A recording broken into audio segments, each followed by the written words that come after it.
ਗਰਾਟੀਆਂ ਦੇ ਟੀਮ ਕਪਤਾਨ ਜੀ ਮੀਆਂ ਨਜ਼ਾਕਤ ਅਲੀ ਸਾਹਿਬ ਸਵੀ ਦਾਲ ਖਾਂ ਆਪਣੇ ਦਸਤ ਮੁਬਾਰਕ ਨਾਲ ਉਹਨਾਂ ਨੂੰ ਇਨਾਮਾਤ ਦੇਣ ਦੇ ਜੀ।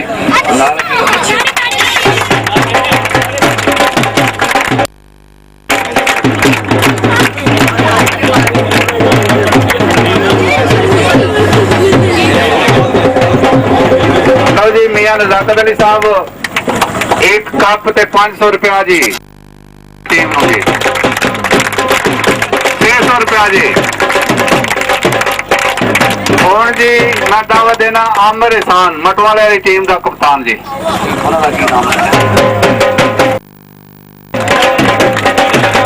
हाँ जी आमिर एहसान साहब इनामात दे नाल जनाब कप दे नाल इनाम नगद इनाम जी।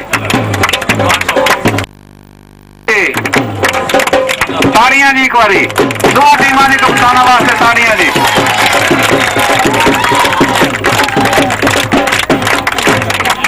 गोरा कुमार मैं ना अस्सियां कोडियां ते अस्सियां चुके जी जी नगद इनाम जी 500-600-700 रुपया जी। ताड़ियां जी गोरे दे नां दियां इहदी कोडी कलवार दे भी इहदे कोडे खेड जी सारियां एको बारी ताड़ियां मारो ते दुआ करो अल्लाह ताला इहनूं होर तौफीक दे जितनी ने खिदमत की है शायद ही किसी खिलाड़ी की है मेरी। वाह जी शाबाश पुत्र गोरे। लो जी साडी तरफों सारे भैणां भरावां नूं इजाजत है। हुण अपने अपने ढांडी रोटी दा करो। लो जी अगे भी ऐलान कीता हुण फिर ऐलान करने ढोली भी आदरा वो नेड़े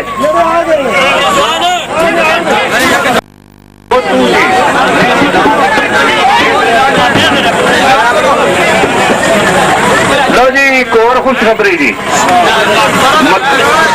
जेड़ा मैन ऑफ द मैच जवान फकोरे नूं उन्हें अपनी खुशी नाल मुदस्सर नूं दिता है ते जेड़ा टीम कप्तान नूं दिता है उन्हें अपनी खुशी नाल गोरे नूं दिता है। ताड़ियां जी